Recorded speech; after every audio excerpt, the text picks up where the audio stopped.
Imagine carrying an invisible backpack on your back. Every time you feel sadness, anger, or fear and decide to ignore it, it's like placing a stone inside that backpack. At first, it doesn't seem like a big deal. It's easier to move on without paying attention. But over time, the load becomes unbearable. You get so used to carrying that weight that you don't even remember what it feels like to be free. Now ask yourself, how much of what you feel every day is truly yours? And how much is the weight of emotions you never faced? How many of your decisions are influenced by repressed feelings you aren't even aware of? Today, we will look at the silent yet powerful impact of repressed emotions on our personal growth. We will see not only how they are stored in the unconscious, but also how they shape our personality, our relationships, and ultimately, our ability to reach our true potential. If you have ever felt trapped in repetitive patterns or experienced emotional blocks without understanding their origin, this video is for you. And if this topic resonates with you, subscribe and comment. Have you ever felt that something inside you is holding you back, but you don't know what it is? To understand the impact of repressed emotions, we must first understand what it means to repress an emotion. It is not the same as consciously ignoring it. When we repress an emotion, our unconscious hides it from our conscious mind. It is a defense mechanism that protects us from immediate emotional pain, but in the long run, repressed emotions do not disappear. They transform into symptoms. Carl Jung said, "What is not made conscious appears in our lives as fate." This means that unexpressed emotions find a way to surface one way or another. They become anxiety, self-sabotage patterns, toxic relationships, or psychosomatic illnesses. Let's take a clear example. Imagine as a child you learned that crying was a sign of weakness. Every time you felt sadness, you repressed it automatically. Now, as an adult, you might experience an inexplicable feeling of emptiness, difficulty connecting with others, or even anxiety attacks without understanding why. The sadness is still there, trapped in your unconscious, seeking a way to be recognized. The unconscious is a deep ocean where all the emotions, desires, and traumas that our conscious mind cannot or will not process are hidden. Jung compared it to a shadow, the part of us we do not want to see. But the more we ignore this shadow, the more influence it has over our lives.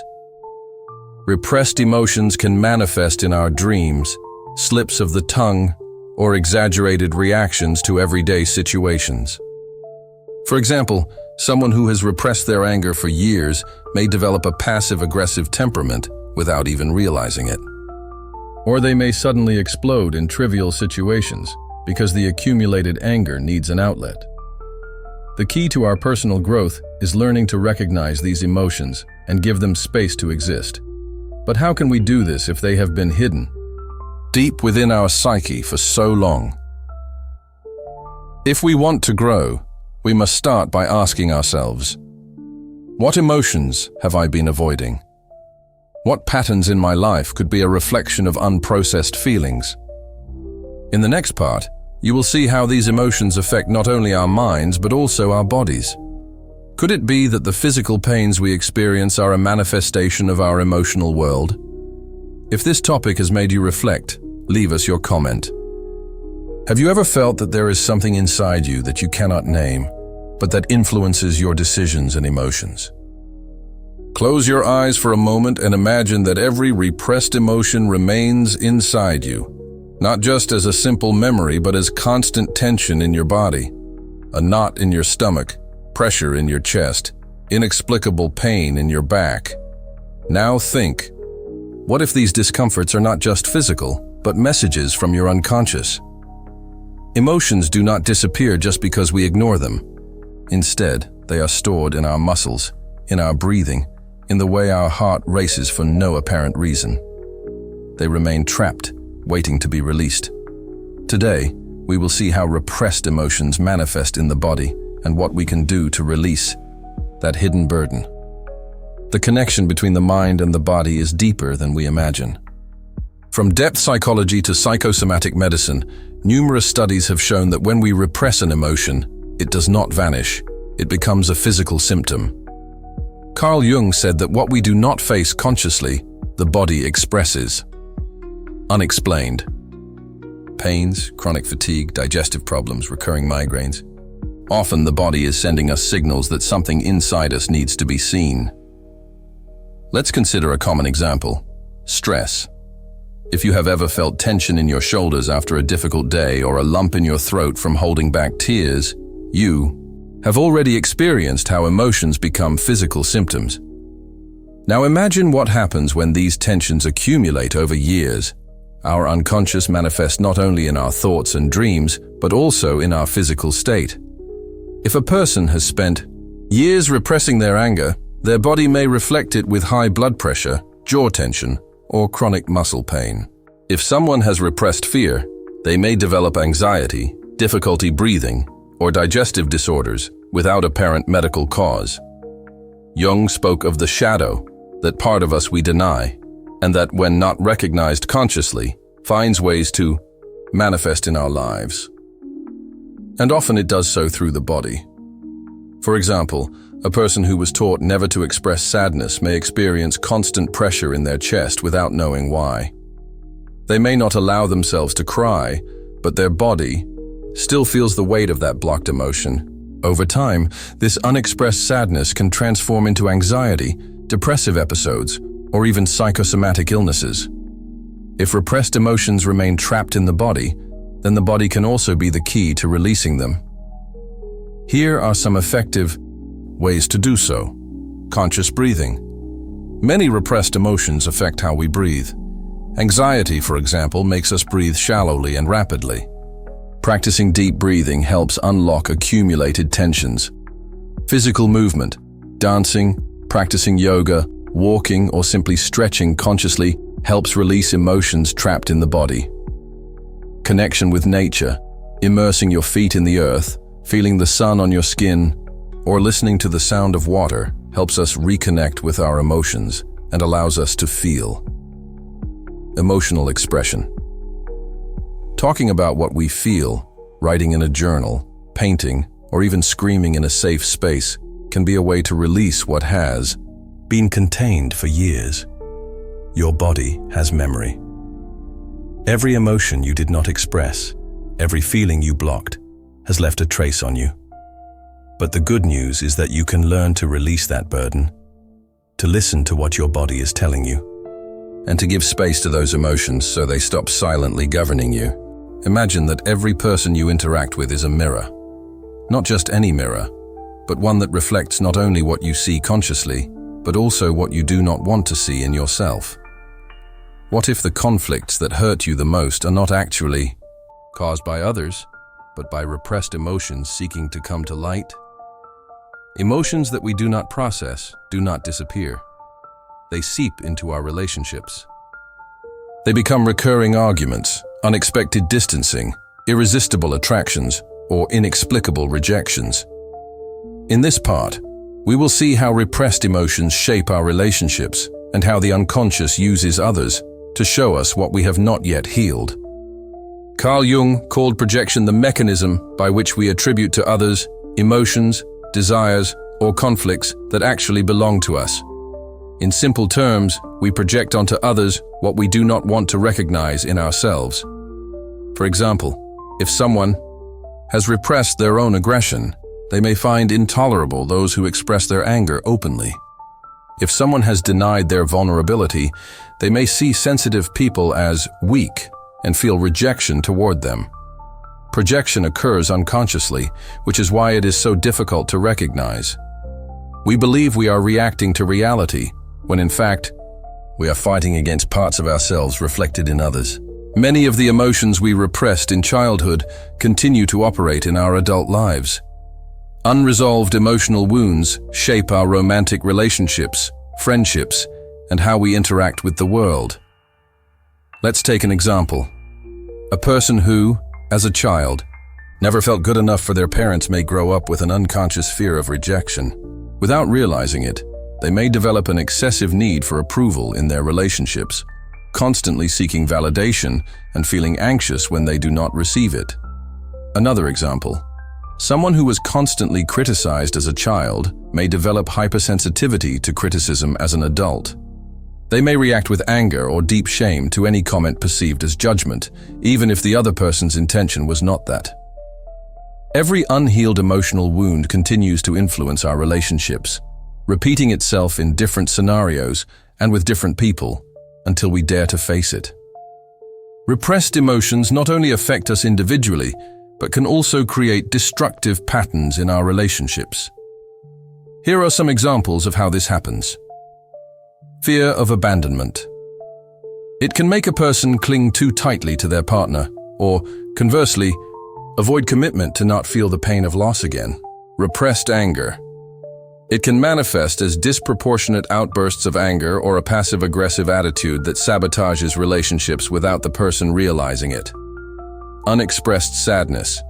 It can make someone isolate themselves, feeling that no one truly understands them, reinforcing their sense of loneliness. In all these cases, the real problem is not with the other person, but with the emotion that has been repressed for years.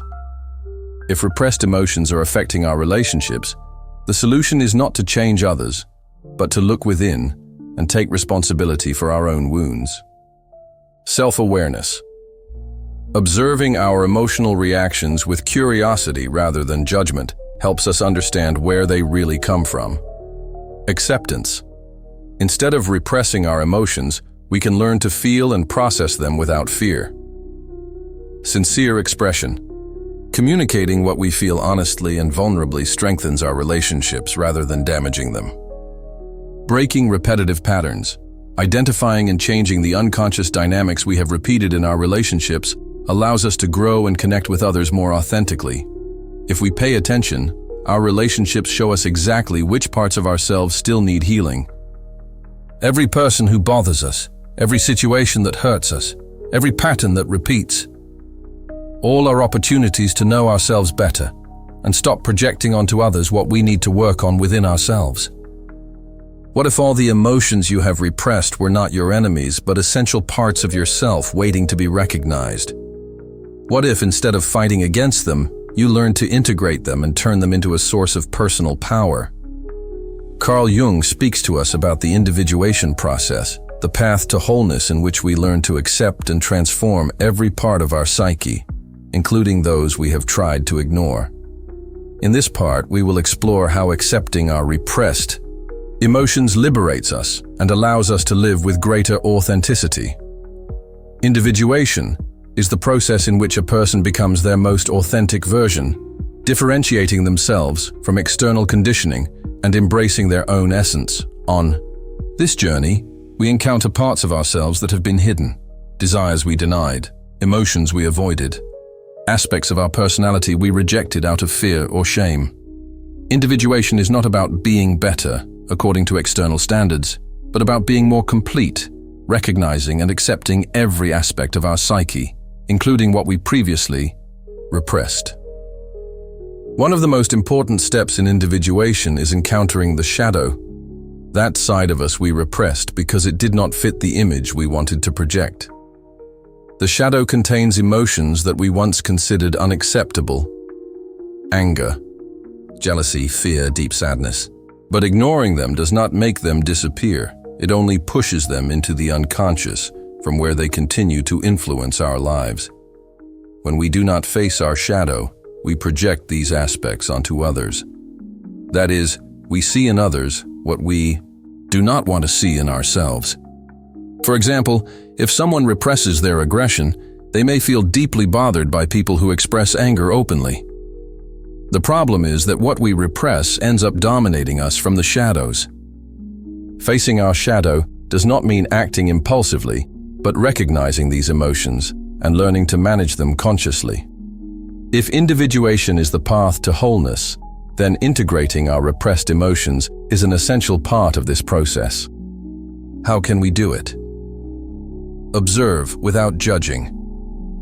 Every emotion has a message. Instead of ignoring or feeling guilty about them, we can ask ourselves, What is this emotion trying to tell me? Express instead of repress. Finding healthy ways to channel what we feel, whether through writing, art, movement, or conversation, helps us release what we carry inside. Accept internal contradiction. We are complex beings. We can feel love and anger toward the same person. We can desire something and at the same time fear it. Accepting our duality helps us live with greater authenticity. Connect with the unconscious. Dreams, meditation, and introspection allow us to access deeper layers of our psyche and discover which emotions still need to be integrated. When we stop seeing our repressed emotions as something negative and learn to listen to them, they stop being an obstacle and become a guide. When we stop fighting against our repressed emotions and learn to integrate them, something changes within us. We become more authentic, more free. We stop reacting automatically and start responding with greater awareness. This process does not mean that we will stop feeling intense emotions. The difference is that instead of being controlled by them, we will learn to recognize, understand, and channel them healthily. For example, a person who has repressed their sadness and always appears strong may discover that allowing themselves to cry does not make them weak, but more human. By accepting their vulnerability, they can connect more deeply with others and themselves. Another case is someone who has repressed their anger for years and has allowed others to treat them unfairly. Integrating their anger does not mean exploding, but learning to set healthy boundaries and defend themselves without feeling guilty. When we accept our repressed emotions, we experience a kind of rebirth. We free ourselves from unnecessary burdens and start living with greater authenticity. Many people spend years playing a role to fit what society expects of them, but at some point, they feel a void. That feeling of dissatisfaction is often a sign that there are parts of their true selves that have been ignored. Integrating our repressed emotions helps us rebuild ourselves from within. We no longer depend on external approval or follow the unconscious patterns that made us repeat the same stories over and over. You have come this far. You have explored repressed emotions, how they influence your relationships, and the individuation process. But now the most important question arises. How do you apply all this in everyday life? Self-awareness without action remains theoretical. True transformation occurs when we become aware and act differently. In this part, we will see how to turn emotional integration into a constant practice, so that you stop being a prisoner of your unconscious and take the reins of your life. The unconscious does not send us messages directly, but through symptoms, repetitive patterns, and intense emotions. Learning to read these signals is key to emotional integration. Some signals of repressed emotions trying to surface include disproportionate reactions. If something small provokes an intense emotional response in you, it may be a sign of a repressed emotion behind it. Repetitive patterns. If you constantly attract the same type of painful people or situations, the unconscious may be pushing you to face something you have avoided. Physical symptoms. The body often expresses what the mind has not processed. Headaches, muscle tension, or fatigue can be manifestations of blocked emotions, dreams, and symbols. Jung believed that dreams reveal hidden aspects of our psyche. A recurring dream may indicate an emotion that needs to be integrated. The key is to develop an explorer's mindset. Instead of ignoring these signals, we can ask ourselves what they are trying to tell us. Recognizing our emotions is the first step, but integrating them requires ongoing work. Here are some effective practices for doing so. Daily self-observation. Taking a few minutes each day to reflect on our emotions and reactions helps us identify unconscious patterns. Questions like, what did I feel today that I tried to avoid, can open doors. Conscious emotional expression. Writing a journal, drawing, or engaging in creative activities helps release emotions that have been repressed for a long time. Meditation and introspection. Practicing meditation, or simply taking moments of silence, allows the unconscious to show us what still needs to be worked on. Shadow work. Reflecting on the qualities we reject in others can help us see which parts of ourselves we have repressed. Therapy or psychological support. A therapist can help us navigate repressed emotions in a more guided and safe way. It is not about doing everything at once, but about gradually integrating these practices into daily life. When we start applying these tools, our relationships change, our emotional reactions become more conscious, and we stop repeating destructive patterns. For example, a person who previously repressed their anger can start setting boundaries without fear. Someone who avoided sadness can allow themselves to feel it and, in doing so, discover that it is not an eternal burden, but a passing emotion that, when released, makes room for peace. The power is not in repressing or exploding, but in channeling our emotions healthily. When we learn to live consciously, we regain our inner balance and stop being puppets of our unconscious emotions. Emotional integration is not a final destination, but a continuous journey. It is not about eliminating our emotions, but about learning to coexist with them and use them as a compass for our personal evolution. Every day is an opportunity to know ourselves better, to observe our reactions without judgment, and to transform our relationship with our emotions. If this content has made you reflect, I invite you to share in the comments. What repressed emotion do you think has influenced your life the most? How could you start integrating it? And if you want to continue exploring depth psychology, the unconscious, and human relationships, do not forget to subscribe to the channel and activate notifications. In our next video, we will continue to delve into these topics so that you can continue this fascinating journey of self-awareness. See you in the next exploration of the mind. Until then,